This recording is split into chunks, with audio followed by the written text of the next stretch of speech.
This episode of Titan Talk, the Titans podcast, is brought to you by Tweaked Audio. Do you know a podcast fan? Well, if you do, Tweaked Audio headphones make the perfect gift. They offer awesome headphones, and you can go to tweakedaudio.com, use the coupon code SOUTHGATE to get 30% off, free shipping, and a lifetime warranty.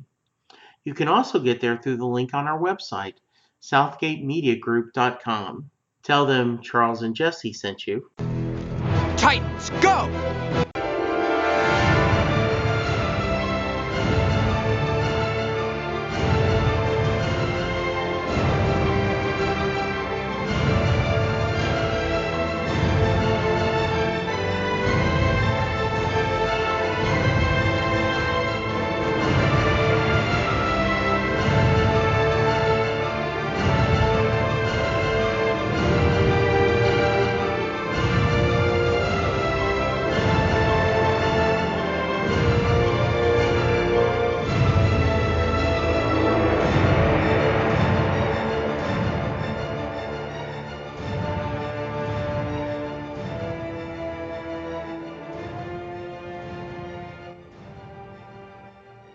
Hello again, Titans fans. I'm Charles Skaggs. Welcome back to Titan Talk, the Titans podcast.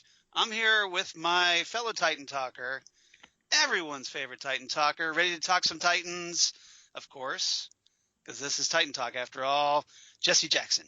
How many times can we say Titan Talk in one sentence? Hello, Charles. How you doing? Yes, we are here to talk Titans. Yes. And not Hawk and Dove, but yeah, today, Hank and Dawn. Hank and Dawn, yes, here for episode 16 of Titan Talk. We're going to talk about, Hank and Dawn, another really creative episode title. They have not gone really crazy on the titles, have they? No, it's just like it's like they pulled them right off of the scheduling board. Mhm. You know, like, okay, here, episode 1, we're going to talk about, the Titan, introduce the Titans, and then we're gonna, we're gonna have, okay, here's Rachel, and here's Donna Troy, and okay, here's Hawk and Dove, and now we're gonna do the origin, so we'll talk about Hank and Dawn in this one. So it's just like put a little more effort into it. Well, and just a little bit. It doesn't have to be crazy. I think it's kind of interesting, but do you remember back in the day? We don't do this anymore because you have grocery stores have private labels. But remember the old generic, the white box with the black letters, beer, mac and cheese. That's what this is. These are the very generic title. Pretty much. The bare bones, but that's okay. Yeah. That's okay. All that matters, of course, is the episode and whether it was a good episode or not, right? Yes. So, this is the 9th episode of Titan Season 1, which was released just a couple days ago on December 7th, 2018, the anniversary of Pearl Harbor here in the United States. And written by Jeff Johns, who, if you're a DC Comics fan, you may have heard of for like one of the billion great comics projects he's doing. Currently writing Doomsday Clock and Shazam ongoing series for DC Comics. And the first issue of Shazam was really good, by the way. He's written the previous episode's pilot, or the Titans pilot. He wrote Origins and co-wrote Origins, I should say, and he also wrote the big Doom Patrol episode. And this episode was directed by Akiva Goldsman, who, in addition to being one of the showrunners on this series, co-wrote the Titans pilot with Jeff Johns, and he also wrote the episode Hawk and Dove. So, interestingly, now he's directing instead of writing, and we'll see what the results are when we talk about it. So, Jesse, real quick, what's your quick thoughts on this one? I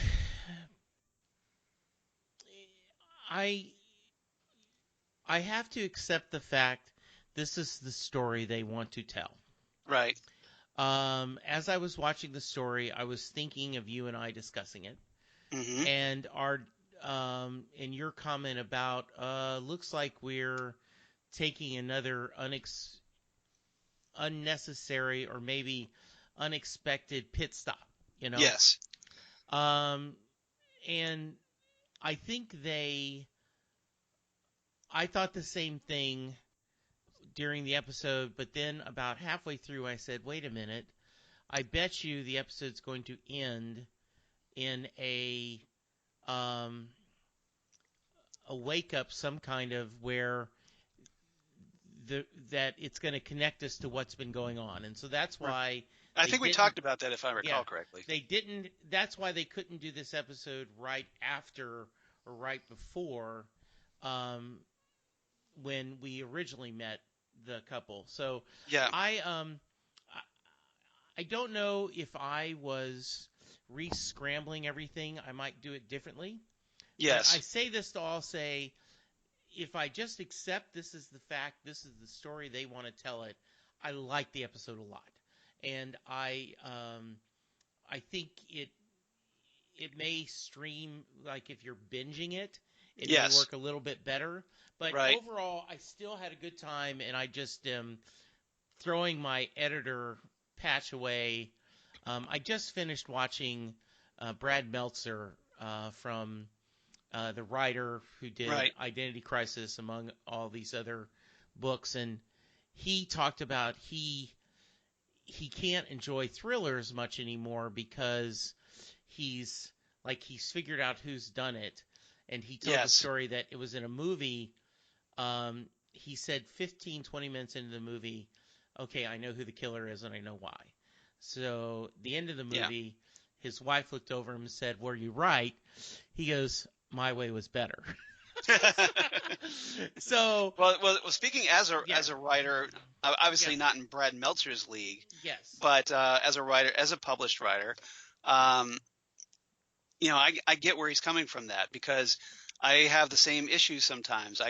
Because I've delved into the mechanics of constructing a story and figuring out how it needs to get from point A to point B to point C, hmm then you kind of tend to look for, without even realizing, you're watching something on television or a movie, or reading a book, and you're like, okay, this logically has to figure out, like, if in order for this to make sense, this is how it has to go.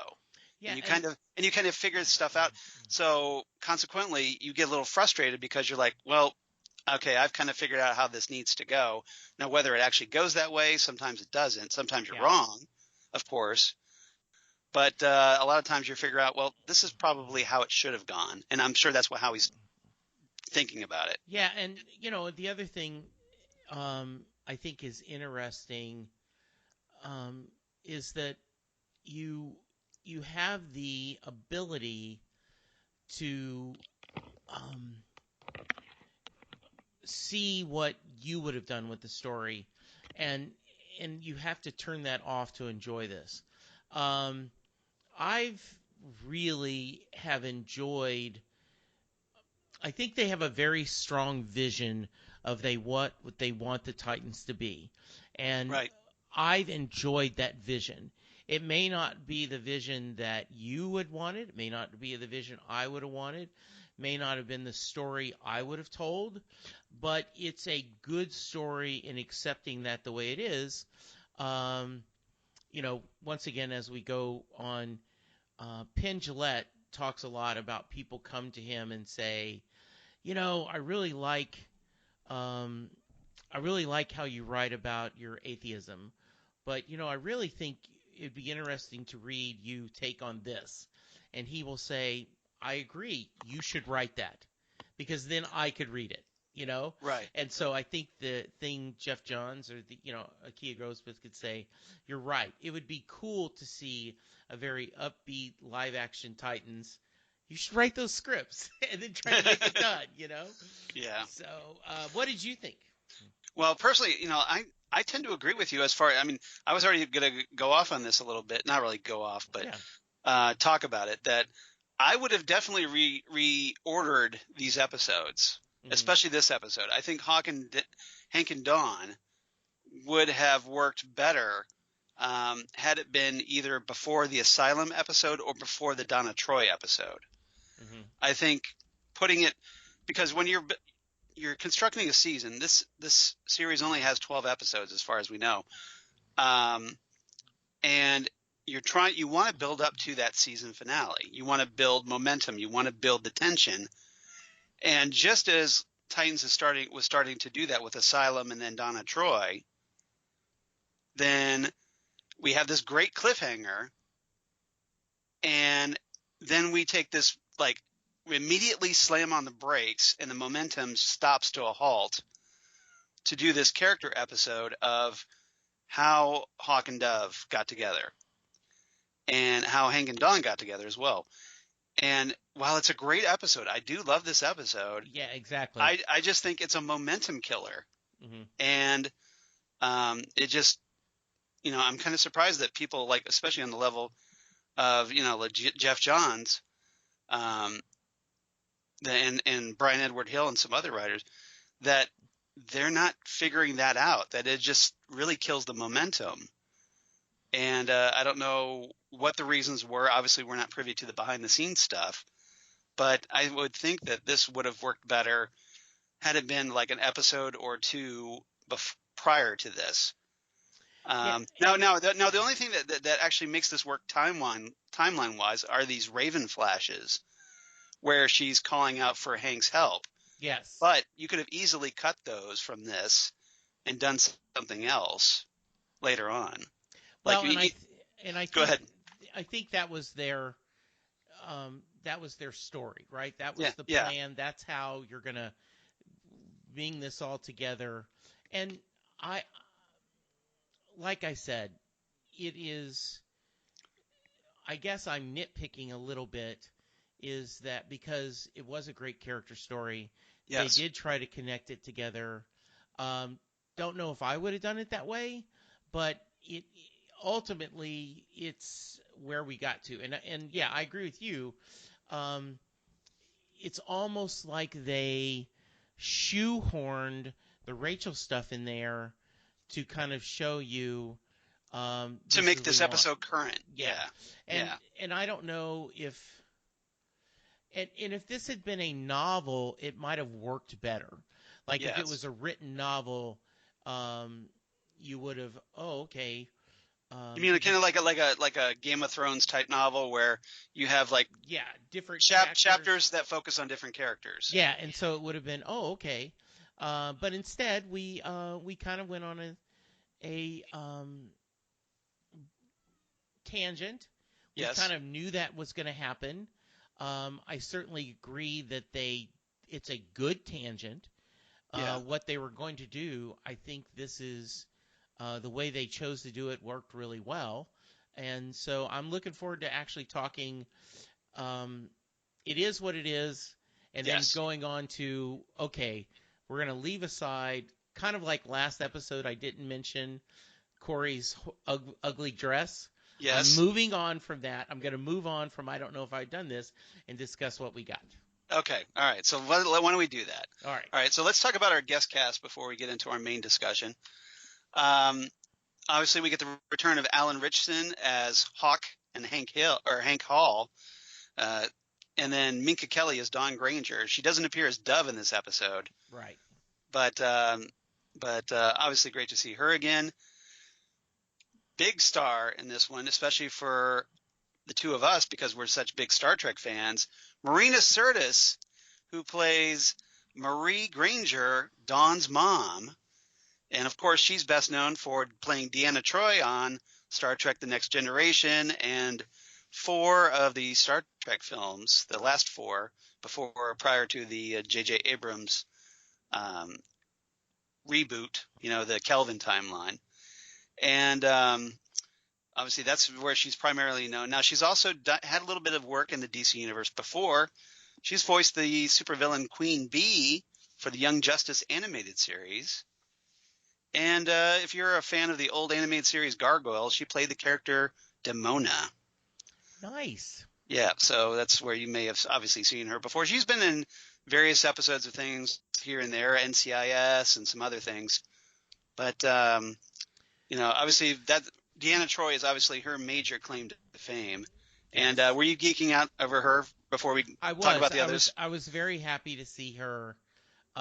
She played a really, um, a, a really well done. The mom with the Yes. flaws, and Yeah. I thought it was really nice.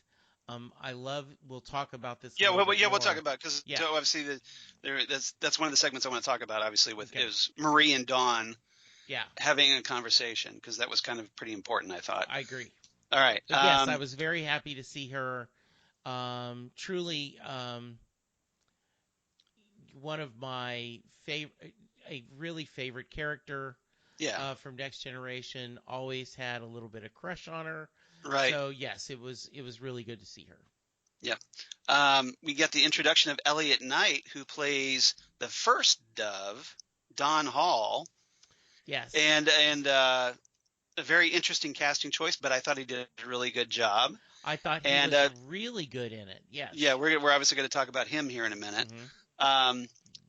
But you may have recognized him from if you're a Once Upon a Time fan, where he played Merlin on that series, so a pretty notable character.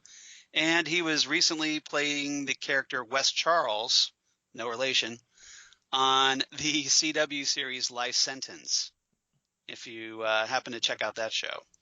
I did not, but Okay. yes, I liked him a lot. Yep. And we had Mishu Villani as Dr. Kimberly Kraft, a character I'm kind of wondering if we're going to see more of, because of a certain reference that's made in this episode.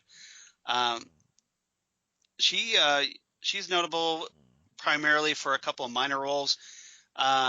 She played a UN representative in the movie Pacific Rim, which is a movie I really like, directed by Guillermo del Toro. Yes. And she played a character named Lena Shankar on an episode of the short-lived but fondly remembered adaptation of the Dresden Files on the Sci-Fi Network. Yes. Which I really liked. I liked that series a lot because I'm a big fan of the novel series by Jim Butcher, mm-hmm. and so I kind of miss that show, and I'm hoping they do it right. Now, I am not in another adaptation. I don't know if it's worth going off on a tangent, but yeah, I do not know who Kimberly Kraft is, and she's not a DC character. Okay. I mean, she's not a DC character, but the reason I kind of mentioned her because there's a reference that like, hey, the doc gave us these, some kind of hinted that that she gave both Hank and Don some pills to help them fight crime. That's the only reason. Okay. So I kind of wondered if we would see more of that maybe. Okay. Trevor Hayes, who played the rather skeevy Coach Vincent, he's been in episodes of The Handmaid's Tale, Heroes Reborn, and an episode of The Strain. That's maybe where you've seen him before. So that's our guest cast for this week. And so let's dive into our main topics. Please. And our first topic, I wasn't very creative this week. I kind of ran out of time because I've been doing Christmas shopping. Yes. And so I just kind of broke this down into rather three, I think, very obvious segments because there wasn't much else to kind of break this episode down. So first topic I want to talk about, Hank and Don. That's D-O-N. Okay. Hank and Don.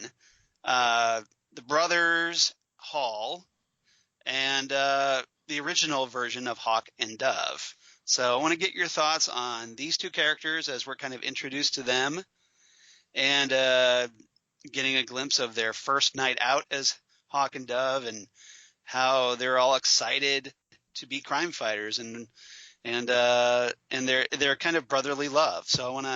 And brotherly loyalty. So I want to get your thoughts on these two characters. I really liked them, both the younger version and the more current version. Have a little bit of confusion on the coach, that you would have the same coach in Pop Warner football and then in high school football. But, I'm assuming maybe he got promoted. Yeah, that's what I'm thinking. Yeah. But I loved the brotherhood, Yes. the companionship. They explained very quickly that they had one mom, different fathers, Right. but there was a lot of love and respect for each other.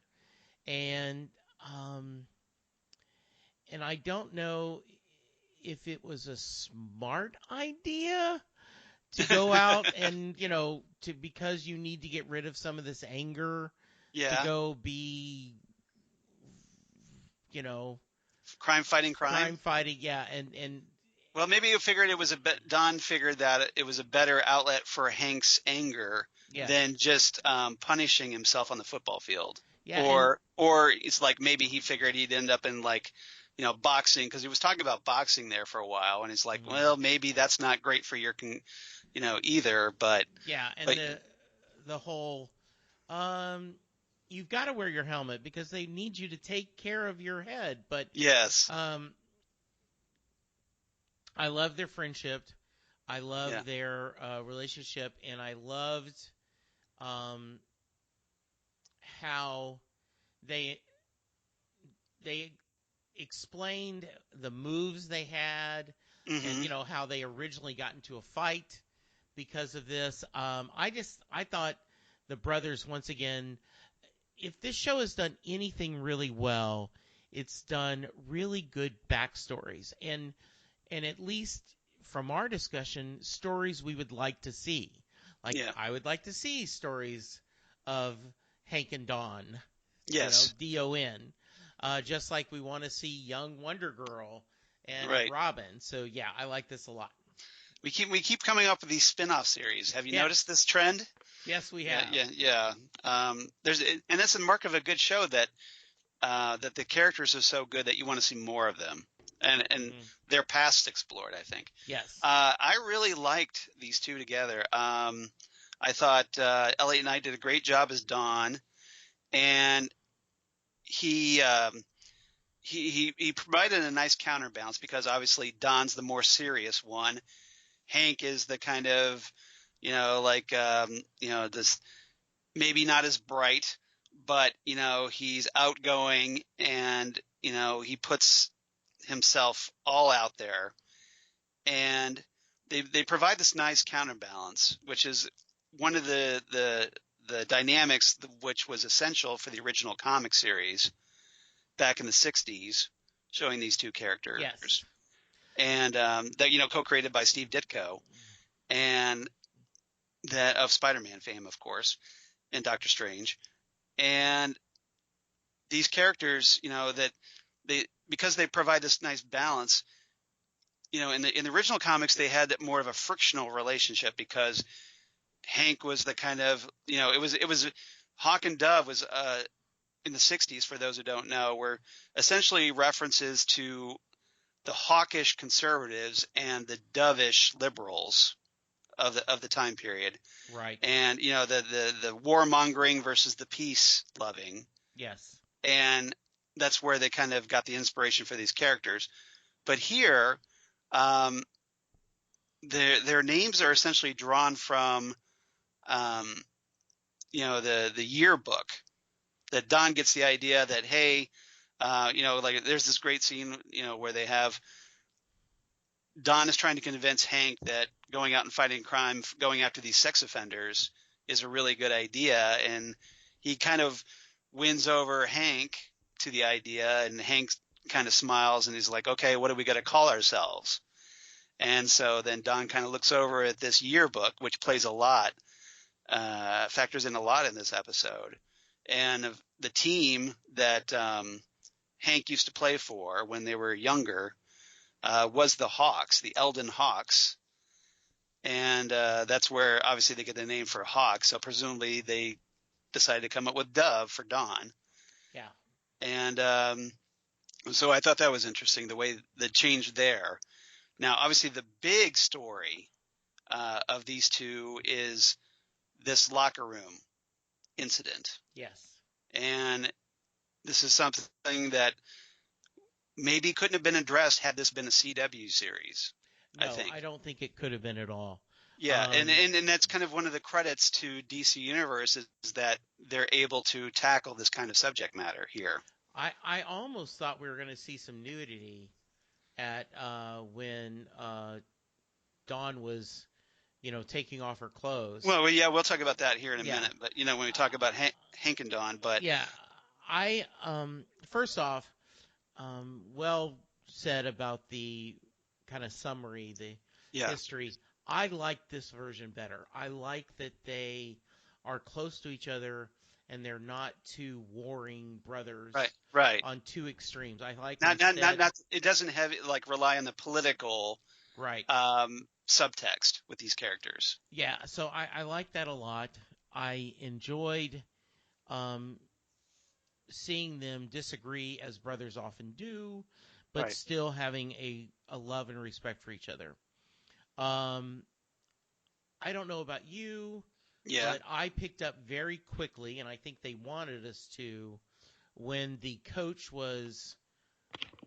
At first, I wasn't sure why he was staring at Dawn, but then once it was in the locker room and the young Dawn says he's going to show me the weight room, you're Right. like, oh, red flag, right? Oh Right. no.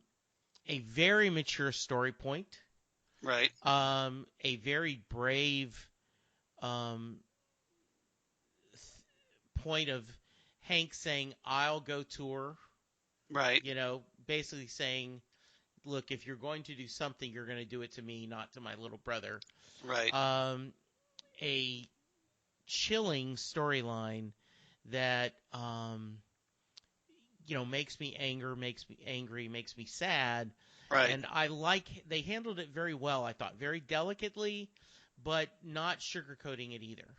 No, because obviously when we were introduced to Hawk in Hawk and Dove, the episode 2 of this season, we knew he had this anger, but we figured because of it, knowing him from the comics, that that's his personality, that he's kind of this hothead. Exactly. That was And exactly what I was but here in this episode, because we get this very important revelation that he was sexually molested as a child because of this horrible Coach Vincent, and it obviously really explains why he is the way he is, and especially in this episode because we see the lingering effects. When later on, and we'll talk about this, that when he and Dawn Granger confront the coach later on, he was, there was that explanation that he didn't want to confront this because it would make it real. Yes. He was in denial over it, which is understandable because a lot of abuse victims feel this way. Yeah. And so I thought, and it just gives this greater understanding and depth to this character, I thought. It gave so much depth. And also, I think. And there's obviously a big divergence from the comics. Yeah,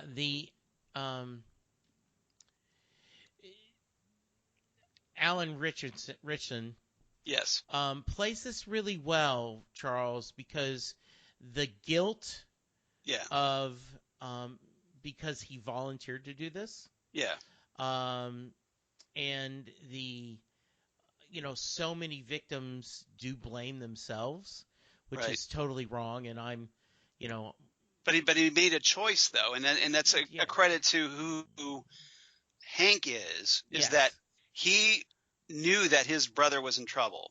He kept trying to tell his younger brother, "Hey, you need to get the F out of here." Yeah.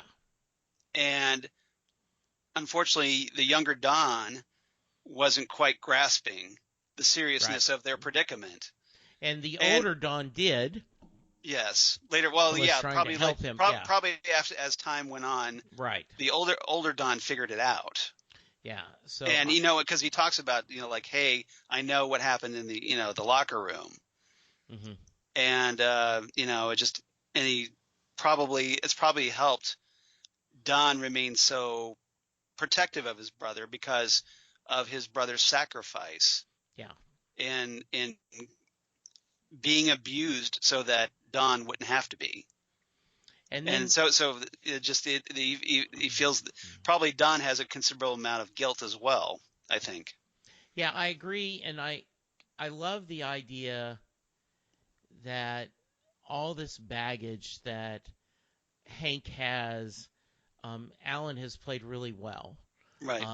We get the senseless death of his brother. Right. And I guess we'll move into Yeah. that Yeah. next. We will. Yeah. We will. Yeah. We will. But Yeah. So um, I just thought they were great together, and they set this up really well. yeah. Now they What? end up getting kicked out of school, Right. and um, which is I thought was an interesting parallel because if you remember in the locker room scene that the younger Don was just like, I don't want to get expelled. Right. And then here we have the older Don, like, blatantly confronting, and when they're called into the dean's office, that it's not Hank that's all kind of not really just frustrated and angry over the situation and blowing it up. Yeah. Essentially, it's Don. Yeah. Who basically gets it all up in her grill and says, just kick us the F out. Mm-hmm. And of course she does, which sets off this whole chain of events of them deciding, hey, let's go fight crime and go after sex offenders. Yeah. But I just thought there was an interesting, parallel, not really parallel, but just that kind of connection to Don's past. Yeah, and I also really, really love the idea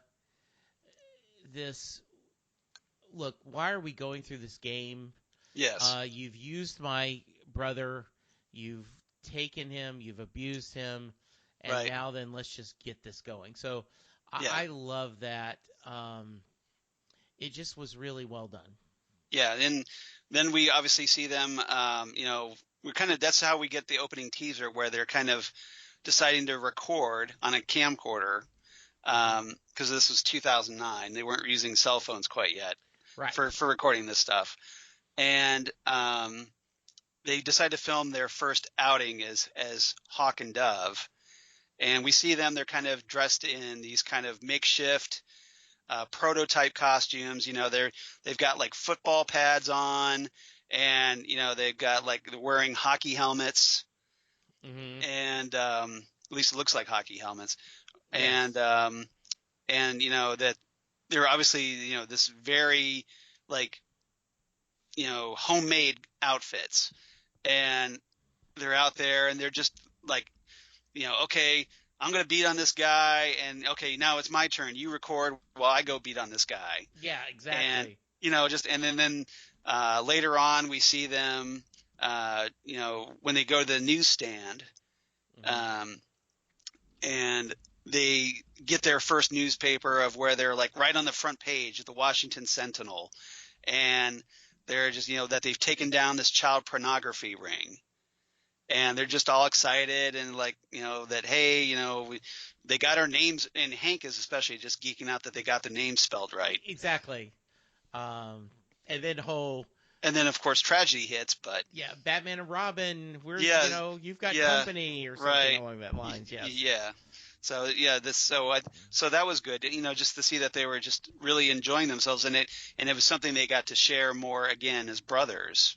Mm-hmm. And that was nice. And obviously this is when Don dies, obviously is one of the reasons why it affects Hank so severely.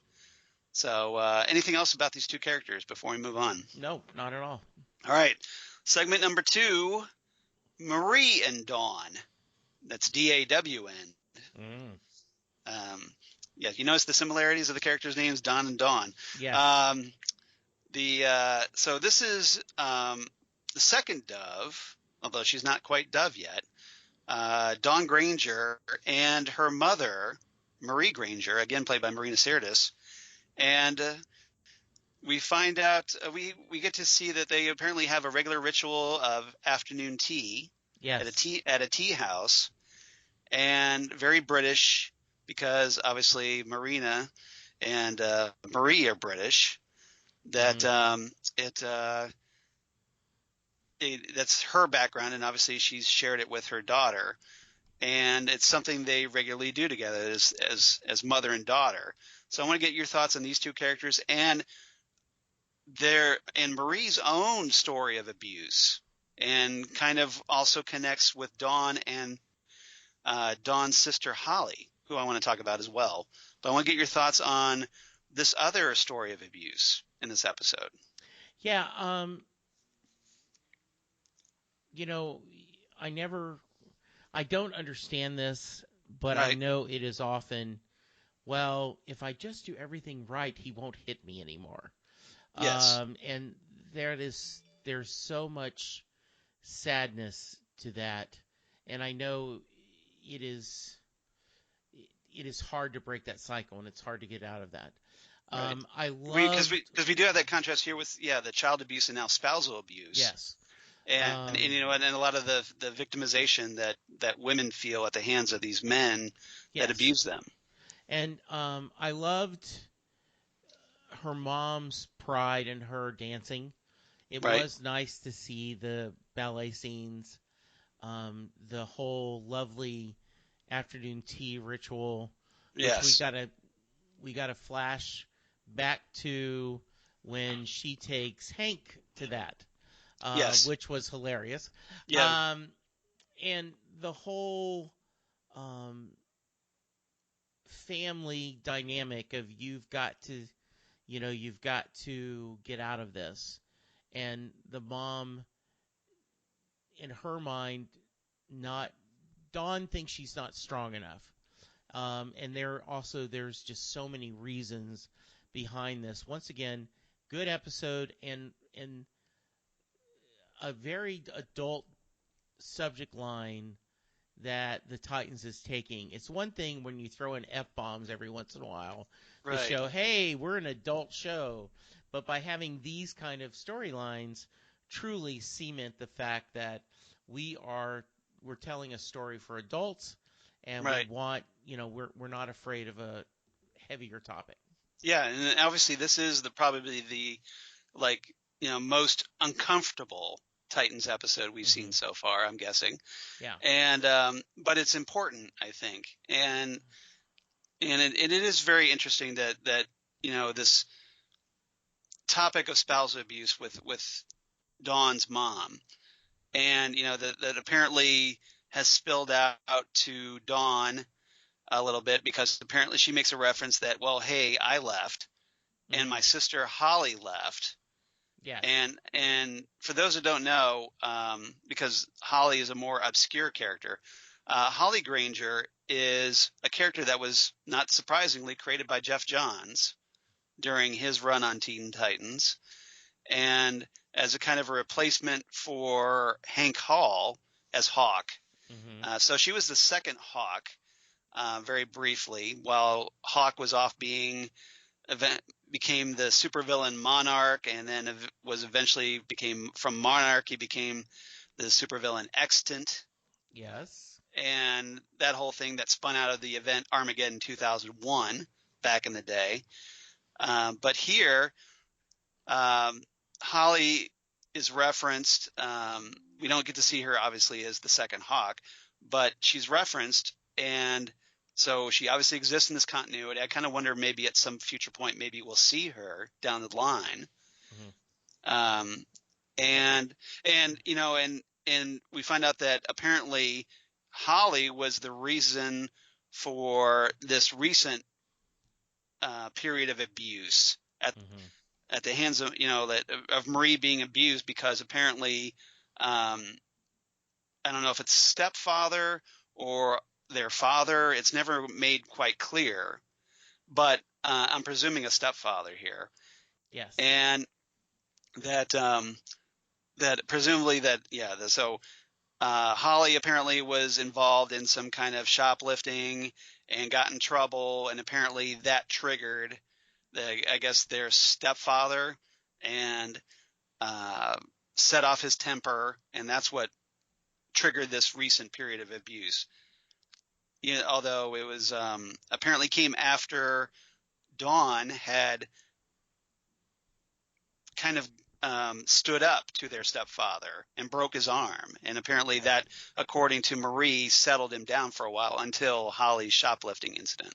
Yeah, I love the fact that Dawn is not a pacifist.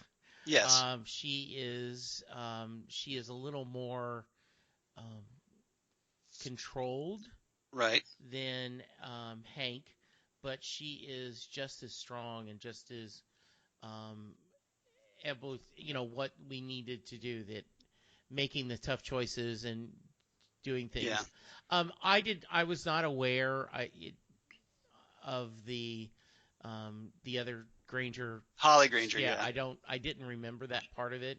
Yeah. In fact, I had forgotten that Hank ended Yeah. up I being want a to say it's bad like around guy. issue 22 or 23 of the Jeff Johns Mhm. Teen Titans run. Yeah, but I love that he threw a little Easter egg in there. Yes. So yeah, I mean, I think it was um, having her mother die certainly affected her, and we see that later when both of them trying to work through their grief. Right. I don't have much else to share though No, that's about okay. that. That's okay. So ultimately, um, this we see Marie and Dawn after they've had their tea and they had this discussion. After Dawn keeps trying to get her mother Marie to leave her stepfather, Hmm. that they end up going walking, and they just happen to bump into, of course, Hank and Dawn, and the two kind of meet, and there's this initial connection right away between Hank and Dawn Granger, where they kind of look at each other, and just that kind of instant connection. And then, of course, just as that really great moment happens, tragedy strikes when this van comes speeding down the road, collides into a truck, which sends the truck smack dab into that newsstand, which kills Dawn and Marie, Yes. and leaving Hank and Dawn Granger both affected and traumatized for the rest of their lives. Yeah, it is, and it was really well done how they did that. At least I Right. think so. Right. Like, oh my goodness. So Yeah, really it's very good stuff. It's very sudden and out of nowhere, and it's it's obviously a very big shock. Yes. And because in the comics, Don dies, but he dies as Dove, saving kids from a falling building. Yeah. In Crisis on Infinite Earths number 12.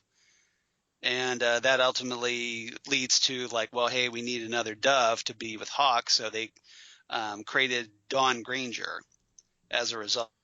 An interesting little, we were talking about Easter eggs. Dawn Granger was created by Barbara and Carl Kiesel, who co-wrote the original Hawk and Dove miniseries with Rob Liefeld that introduced Dawn Granger, and and Rob Liefeld, of course, a former Titan talker from back in the day. So a little side note there to the side note. Yes. But if you notice that the football team that Hank was playing for was the Kiesel Lions.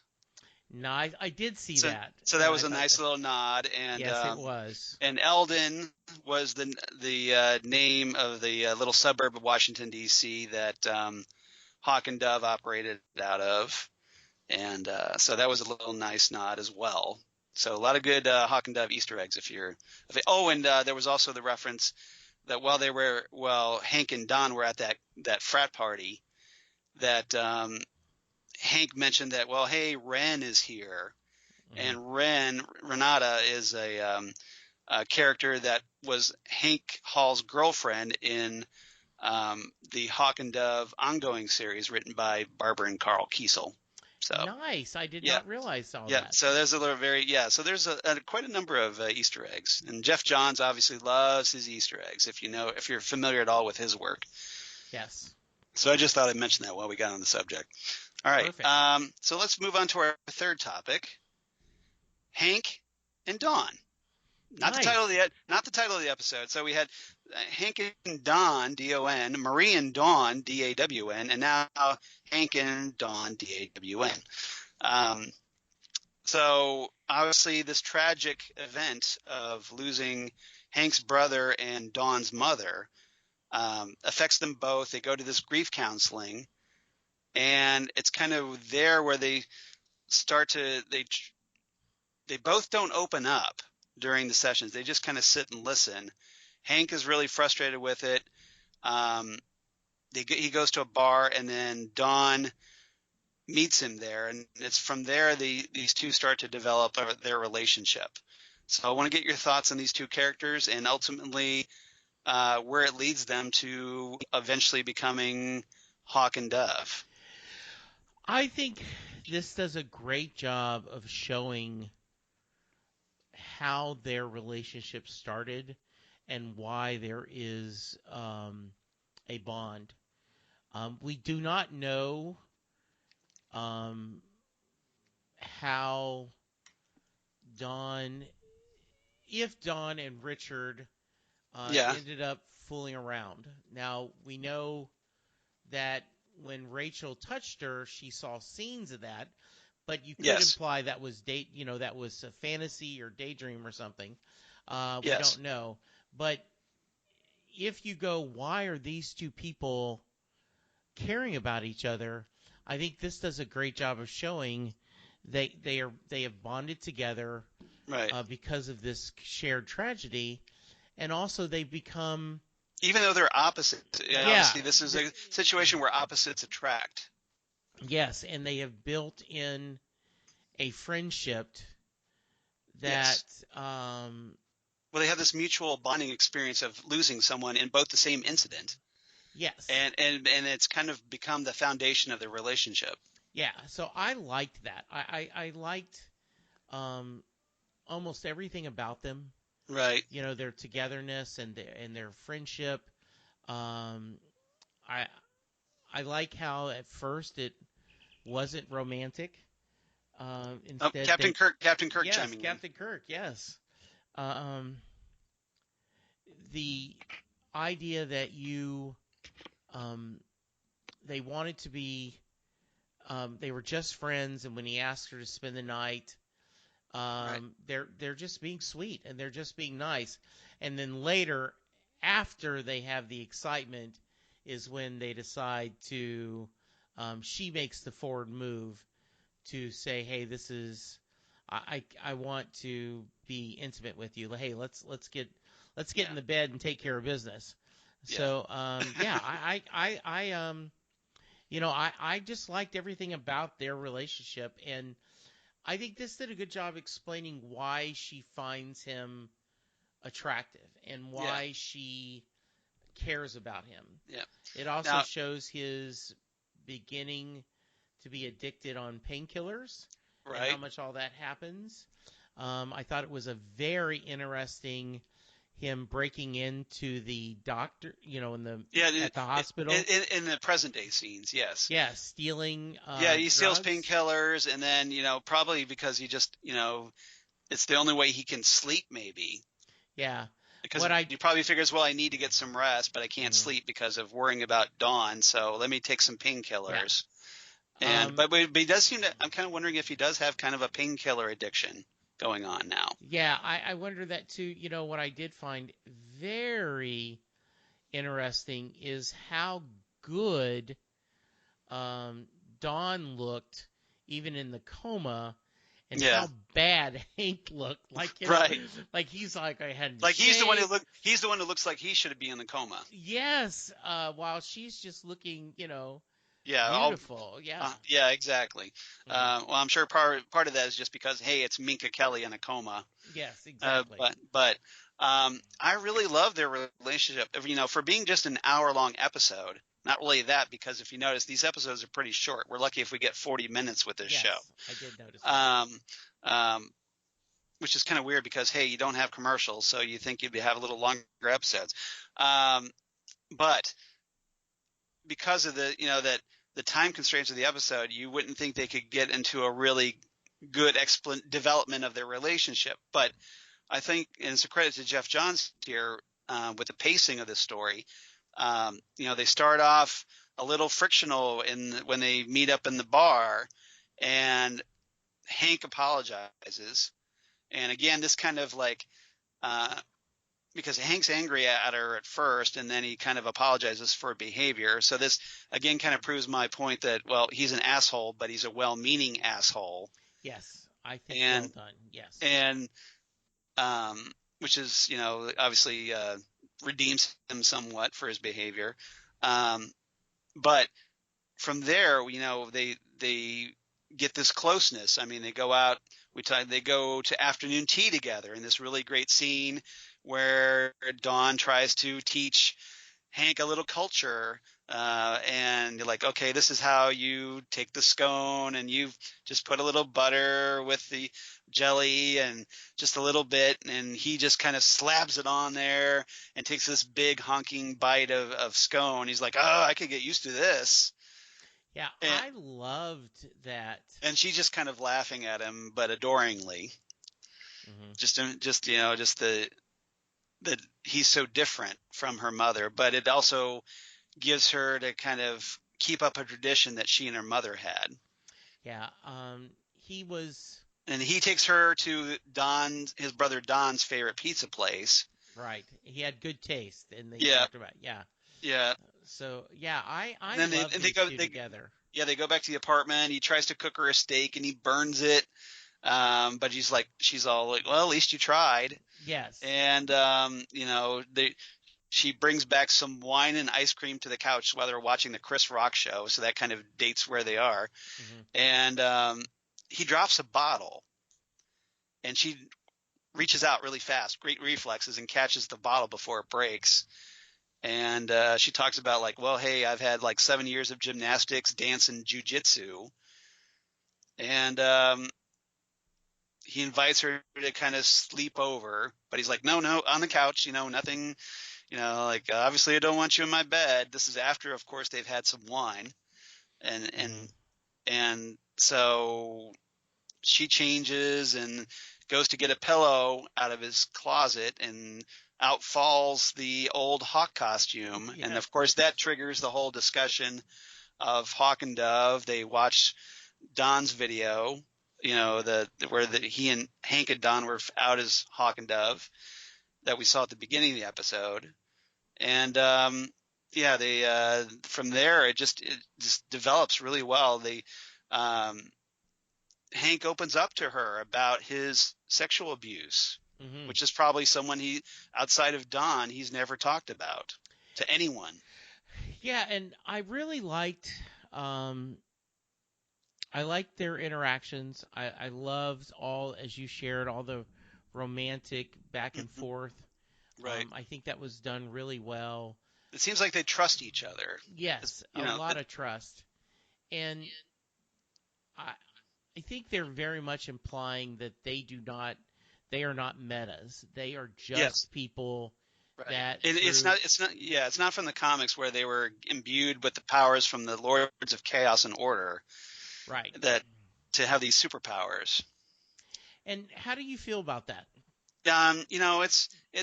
It's obviously, being a comics fan, I'd love to see the strict adaptation, and with Donna Troy having superpowers, I don't know why Hawk and Dove couldn't have superpowers, but it does make them more street level vigilantes. Yeah, and I think it also maybe they'll get some superpowers later. Hopefully, you also have the stretch of now how did he get powers and then she got powers again? Yeah, you got to explain this whole Lords of Chaos and that's what I'm thinking. That's what I'm thinking. They probably wanted to simplify their origin. Yes, and didn't want to dive into that just yet, if at all. Yeah, but it also sets up the fact that, well, hey, maybe Hank's now addicted to painkillers because of years of punishing himself as a vigilante. Yes, I think so. Yeah.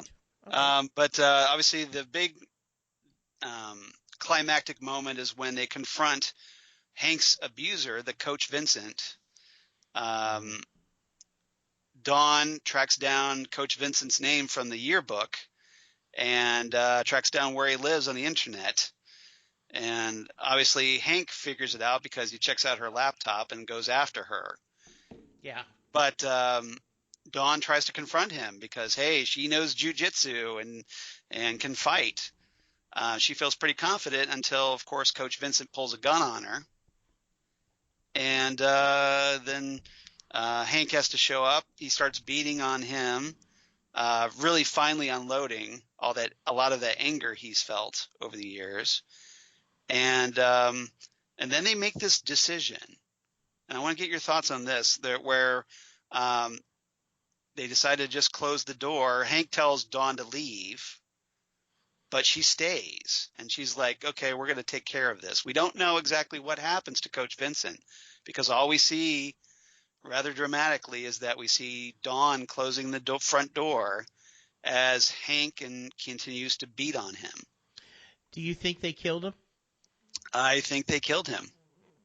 But because obviously if he was alive, he would have pressed charges. Mm-hmm. So I think they killed him, which is rather unfortunate. But then they go back to their place, and from there, it's Dawn makes the decision after this, whatever happened, that, okay, she takes off her clothes, disrobes, he disrobes, they have sex, and very tastefully shot. It's done a lot of shadow. Yeah. Although you just see naked outlines of what I'm presuming is Minka Kelly's body double and Alan Ritchson, who probably did it himself. And that then Dawn wakes up the next day or afterwards, and she's like, okay, this night never happened. Right. So maybe it's just this one time they killed somebody and they're never speaking of it again. All right. So here's my problem with this set of events. Yeah. Yeah. I can't say I support that our heroes killed someone. Mm-hmm. I would have thought, and maybe I'm holding up hope that they just beat him to an inch of his life, and then right, yeah, because you don't want them to have him kill the guy, right, but and then show that expose him, somehow with right. all the children pornography that are on his computer. Right. But okay, they make the decision. Yes, that's what they're going to do. My issue is the violence driving them to having sex. Yes. That's a little cliche. Like, oh, now then that we've hurt someone, we've bonded over we have hurting this / killing someone. Right. Now I can't wait to have your body. Right. Little cliche, and I would have expected a little bit more. And I had that was my immediate thought when I watched this. Yeah. I forgave the episode because I think so much else was good. Yeah, I think they kind of hinted about this in Hawk and Dove episode 2, where they go out and fight crime and then come back and have hot sex. Yeah. Afterward. Mm-hmm. So there's this kind of mix of sex and violence in their relationship. Mm-hmm. And I don't know if that's certainly I would not call healthy. It's probably right? I'm sure. Yeah, depending on. Obviously, this is open to a lot of different interpretations of how you would view this, but most people, I think, would not consider that to be very healthy. I totally agree. Yeah. Now, obviously, this leads. Now we have a couple of little references before, where Rachel's face appears in Hank's mirror, and calling for Hank. And then on again on Don's monitor screen. And then here at the end of the episode, Dawn sees the Raven's reflection in Hank's hawk helmet. Yes. On the floor. And that triggers her to wake up finally from her coma. Yes. And she So we get back to the present day, and she tells Hank that they need to find Jason Todd. Well, who's Jason Todd? I have no idea, but apparently Rachel needs their help. Yeah, and As like Hank cradles her, waiting for doctors to arrive after she's woken up. So what did you think about the whole nods to connect it to Rachel's storyline? a little Confusing? I'm glad they did, but I Yeah, was a little why Jason Todd? right. That was Well, I'm kind of wondering if they think that they need help for whatever yeah. reason. But where we left off with Corey strangling Rachel in the cliffhanger of the previous episode, I'm not sure when this takes place. Is this kind of like a little timey-wiminess that maybe at the future something happens and then she needs to send out to call out to Hank and Dawn for help? I'm not sure how this works. When did Rachel do this? I don't know. We don't. Yeah. Hopefully, we'll find out. Mm-hmm. Hopefully, we'll get an explanation. Yeah, because I was a little, as we talked about, I was a little surprised, right, that this happened. And okay, Jason Todd seems a little weird. right. I don't know why we're doing that. Rachel just probably knows he can fight, and maybe he's just like Dick, so they maybe need some help. That's all I'm thinking. Yeah, and that's why she's also reaching out to Hank and Dawn for help as well. So the three of them can come help the others for something. Yeah, I don't know. I'm hoping they explain it, because right now I'm just kind of confused. Yeah, it is a little confusing. Yeah, so we'll see what happens. But I just, obviously it's something important that happened in the episode, so I thought we should address it. No, I absolutely agree. All right. Anything else about this episode before we move on? No, I liked it a lot. It continues to be a good story, and I'm loving it. Yeah. All right. What's your favorite lines from this episode? I did not have any lines.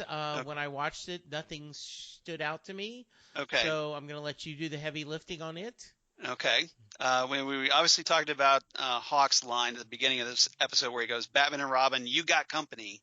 Yeah. All excited. Thought that was good. So obviously these two were inspired, the original Hawk and Dove, by Batman and Robin, which I think is kind of interesting.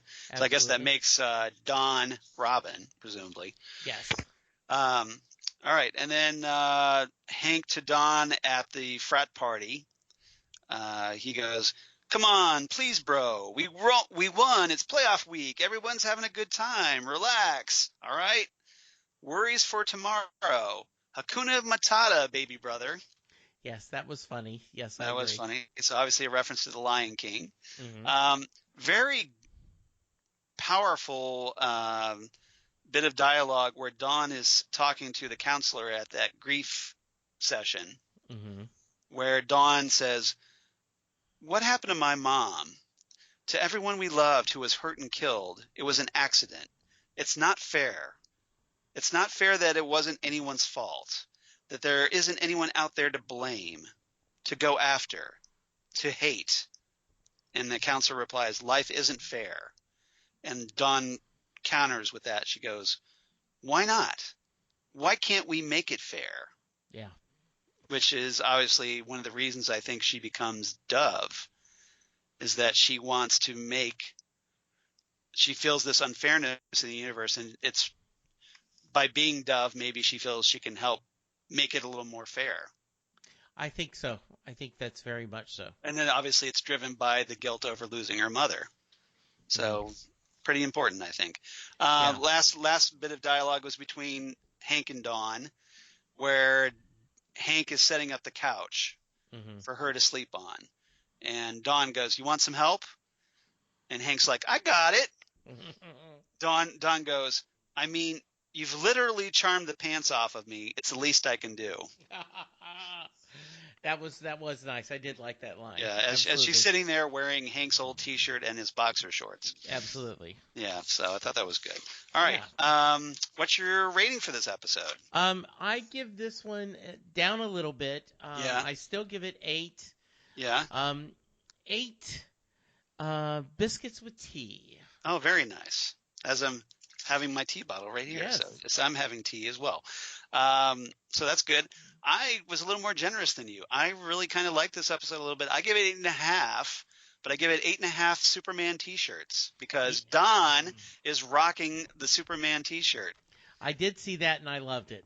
I did love that. Yeah, that's so. awesome. As a big Superman fan, I give a major shout out to the original Dove for rocking the Superman T-shirt. Very cool. All right, I don't have any Titans Tower news this time. Hopefully, we'll get some next time. But we do have one Tell It to Titan talk from, of course, DJ Nick. Did you want to read DJ Nick's, or do you want me to? I did not pull it. Go ahead. Okay, I've got it. So DJ Nick writes in once again from Milan, Italy. He goes, "Hey there, Charles and Jesse. Hope all is good with you guys, and wanted to start off wishing a happy Hanukkah to anybody who celebrates this holiday. So happy Hanukkah, everybody. Just finished watching Hank and Dawn, and I love how it not only gives us a backstory to the titular characters, but also provides us with what is the overlaying arc of this first season, maybe with its ending. Was really happy about the nod to the original incarnation of Hawk and Dove with that flashback featuring Don Hall, and found that the emotionally shattering and profound tragedy that is loss was very well presented and expertly written by Jeff Johns this episode. I agree, totally. Absolutely. I may have enjoyed the coach's comeuppance way too much, but I have no love at all for the social plague that is pedophilia and sexual predatory on children. Absolutely. Well said. Exactly. Anyone who has any kind of heart and sense in their heads would obviously have a problem with this. Totally agreed. Now, here's my thought on the season so far. It seems like the overarching theme for this season is bad fathers. From the aloof Bruce Wayne with Dick, Trigon with Raven, Hank and Don's absentee fathers, and of course the manipulative chief in the Doom Patrol. So the impression is that the writers want to get across that the majority of these characters have, quote, daddy issues, unquote, which differs slightly in some cases compared to their comic book counterparts. An interesting point, I thought. That is an interesting point. I think really well done. Yeah. I had not connected that, but I can't disagree with it. Good job. Yeah. I think it's kind of a little grander than that. I think it's just this kind of parental issues, because obviously Dawn has a bad father as well, but she's also got some issues with her mother going on. So I think it's both. I think it's a lot of parental issues that affect a lot of these Titans in this season. So DJ Nick continues, super look forward to being a part of the season finale with you guys. And if Jesse ever buys that Doctor Who scarf, I want to see him wearing it. Yeah. Unfortunately, that scarf seems to be sold out. So, yes. As I looked it up. Also, Charles, I want to congratulate you on your post regarding Bill Maher and how you conducted the debate that ensued from that post. Good job. He's referring to this Facebook post that I posted back when Bill Maher made his rather stupid comments about Stan Lee right after Stan Lee's death, just to kind of use Stan Lee's death as a platform for saying that people that enjoy comic books and comic book movies aren't adult, which obviously I kind of take serious issue with, as do a lot of people. And obviously I found that those comments in very poor taste and stated so publicly, and got someone who took issue with my taking issue because he was apparently a very loyal Bill Maher fan. And so thanks, Nick. I appreciate you appreciating my post. So absolutely. Thanks. All the best, guys. Talk soon. Ciao. Exclamation mark, exclamation mark, exclamation mark, exclamation mark. DJ Nick. So thank you, Nick, for writing in. As always, you're one of our most loyal listeners. And really appreciate you and everybody else that listens to our podcast. Absolutely. All right. So if you want to be like DJ Nick and you want to write it to us here at Titan Talk, you can reach us at titantalkcast@gmail.com. That's titantalkcast@gmail.com. We'd love to hear from you. We've gotten some feedback here from various people, but always great to hear from you there. And we don't have to read your letters on the podcast. So if you don't want us to, and you just want to write in, just tell us not to read it over the air. Otherwise, you can reach us on Facebook at Titan Talk, the Titans Podcast. We definitely appreciate that because, hey, that helps people find us. And on the Twitter, of course, at Titan Talkcast on Twitter. Would also be appreciated if you follow us there. Otherwise, you can find us on Apple Podcasts. And please go to iTunes, rate and review us because, again, that helps people find the podcast. And the more that people are aware of our podcast, obviously that helps grow our community. And we'd obviously love to keep this growing for everybody to share their love of this series because it's turning into quite an entertaining series. And would definitely appreciate all that. So. Absolutely. We currently are up to 9 ratings. All right. That's and a good step up. Keep it going, guys. Yeah. And we have, I think, it looks like 5 customer reviews. Excellent. Yeah.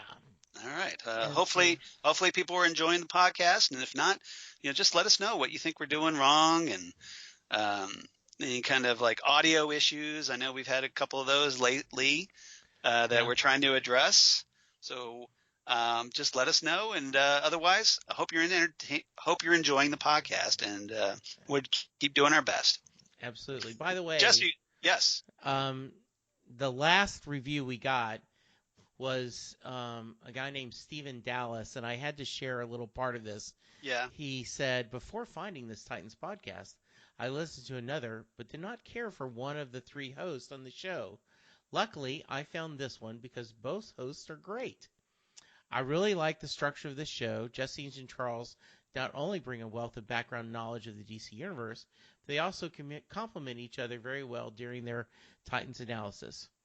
Charles and Jesse have also found creative ways to involve listeners in the show, providing multiple ways you can communicate with them, whether it's email, Facebook, or Twitter. They even read and answer my email on the podcast.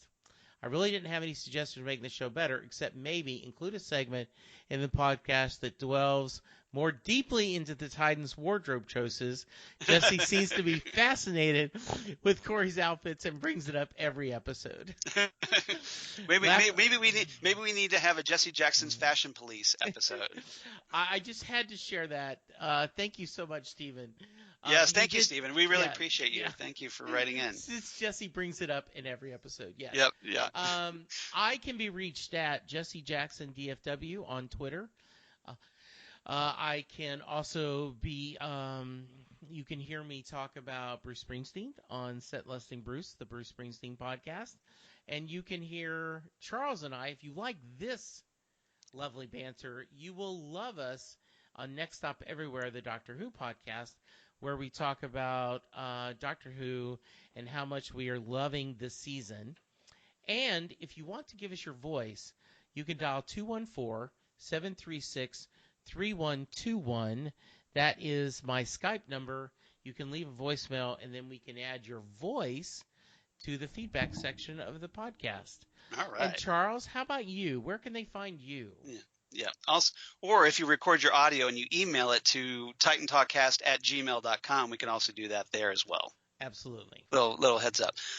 As for me, you can reach me at Charles Skaggs on Twitter or at Charles Skaggs on Instagram. Facebook, of course, Charles Skaggs in Hilliard, Ohio. And my blog of geeky things. Damn good coffee. And hot. Damn good coffee and hot. Where I talk about all the things we talk about here on Titan Talk. All kinds of comic book, sci-fi news, DC Comics, Marvel Comics, Image Comics, you name it. All kinds of, anything relating to all my various interests. and news of my other podcasts I do for Southgate Media Group, including the aforementioned Next Stop Everywhere, the Doctor Who podcast, or the Phantom Zone podcast that I do with friend of the show, Karen Lindsay, where we talk about other comic book shows on TV, and Ghostwood, the Twin Peaks podcast that I do with Zan Sprouse, wife of comic book artist Chris Sprouse, where we talk about all things Twin Peaks, David Lynch, etc., etc. So please check those out there, all those for the Southgate Media Group. We definitely appreciate that. And also please go to the Southgate Media Group website and at southgatemediagroup.com, and please support our Patreon there, because that helps keep the lights on for Titan Talk. We definitely appreciate that, and I'm sure our big head honcho Rob Southgate would definitely appreciate that as well. All right, so next time on Titan Talk, we're going to talk about another great episode title, Coriander. Well done, guys. Coriander. So this is obviously episode 10, presumably picking up with the events of the cliffhanger from episode 8 as we finally get back to that. We find out what happened, and the premise of that is, as Corey's memories come flooding back, she discovers her true mission regarding Rachel, while Dick and Donna discover Corey's alien origins, so confirmation that she's alien, guys, which we kind of knew, but hey. Rachel uses her powers to save Gar. What is she saving him from? We'll find out. And if you saw the trailer at the end of Hank and Dawn for next week's episode, you'll see that Donna Troy is using her golden lasso. I did see that. And how cool was that? It was very cool. I was like, yes, yes, yes, yes. We get the lasso, guys. Mm-hmm. So very cool. Cannot wait to see Donna using her Wonder Girl lasso. Yeah, that was awesome. Very cool. All right, looking forward to that. And so come on back next week. It's going to be a good one, I think, for Coriander, as we talk about that here on Titan Talk, the Titans podcast. Bye, everybody.